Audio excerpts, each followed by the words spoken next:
Datapwat tungkol sa mga kapanahunan at mga bahagi ng panahon, mga kapatid, hindi ninyo kailangan na isulat ko pa sa inyo ang anuman, sapagkat kayo rin ang mga lubos na nakakaalam na ang pagdating ng kaarawan ng Panginoon ay gaya ng magnanakaw sa gabi.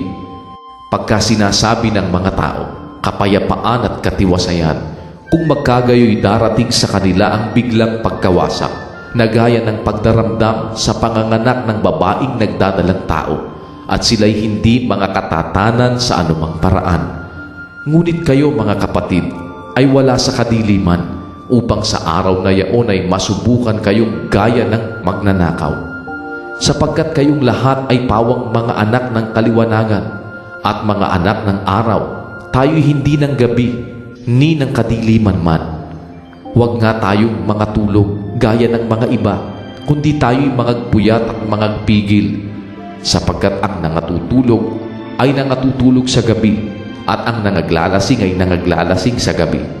Datapwat palibhasay mga anak tayo ng araw, magpigil tayo na isuot ang baluti ng pananampalataya at ng pag-ibig, at ang maging turbante ay ang pag-asa ng kaligtasan.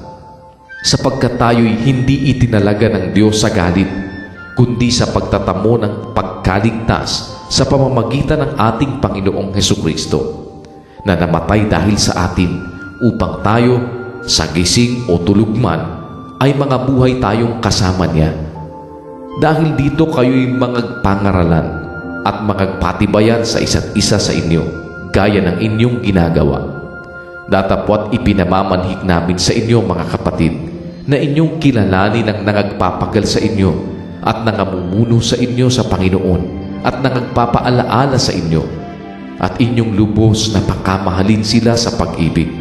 Dahil sa kanilang gawa, magkaroon kayo ng kapayapaan. At aming ipinamamanhik sa inyo, mga kapatid, na inyong paalalahanan ang mga manggugulo, palakasin ang mga mahihinang loob, alalayan ang mga mahihina, at maging mapagpahinuhod kayo sa lahat. Tingnan nga ninyo na huwag gumanti ang sino man ang masama sa masama. Ngunit sundin ninyo lagi ang mabuti, ang isa'y sa iba at sa lahat. Mangagalak kayong lagi, magsipanalangin kayong walang patid. Sa lahat ng mga bagay ay magpasalamat kayo, sapagkat ito ang kalooban ng Diyos kay Kristo tungkol sa inyo. Huwag ninyong patayin ang ningas ng Espiritu.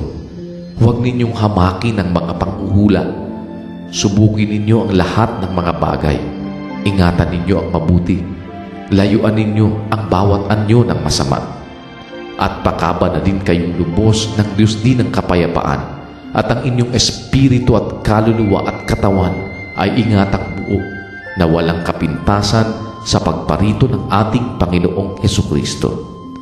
Tapat yaong sa inyo'y tumatawag, nagagawa rin naman ito. Mga kapatid, idalangin ninyo kami. Batiin ninyo ang lahat ng mga kapatid ng banal na halik.